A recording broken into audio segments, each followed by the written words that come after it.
Hello and welcome to day 37 of Bedtime Welsh. And apparently Matilda is ready with her monster sentence for next Saturday.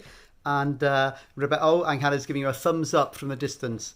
And Rebecca has been doing brilliantly, saying dwi'n teimlo'n hapus. So Rebecca is teimlo'n hapus ar y funud. Mae'n dda, tydi? Yeah. Yeah. Okay, some more sentences for you today. Start to plug some of these things into each other. Can you give me I'm starting to feel happy?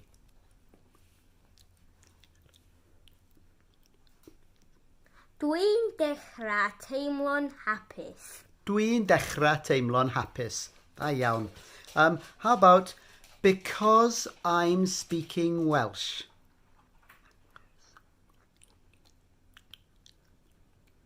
Achos dwi'n siarad Cymraeg. Achos dwi'n siarad Cymraeg. Da iawn. How about because I'm speaking Welsh with you?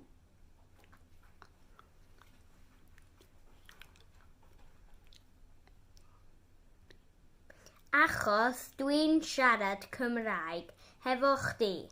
Achos dwi'n siarad Cymraeg efo chdi. And then last one for today, let's just do... let's throw in a big one after it. Okay, so let's do because I'm speaking Welsh with you now.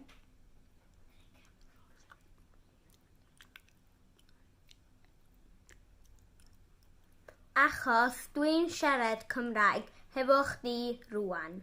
And now let's just see, can you put them all together? Can you give me I'm starting to feel happy because I'm speaking Welsh?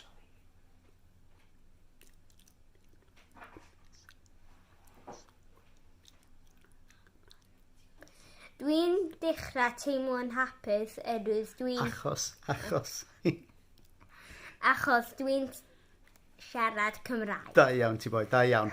Dwi'n dechrau teimlo'n hapus achos dwi'n siarad Cymraeg. There's another word you can use for because in Welsh, and that was what Baino was thinking of there. But for the time being, we stick to achos. So if you got that one, well, that's a monster one, and you can say that and be really proud of yourselves. So well done, all of you, and we will see you tomorrow. Hwyl am y tro.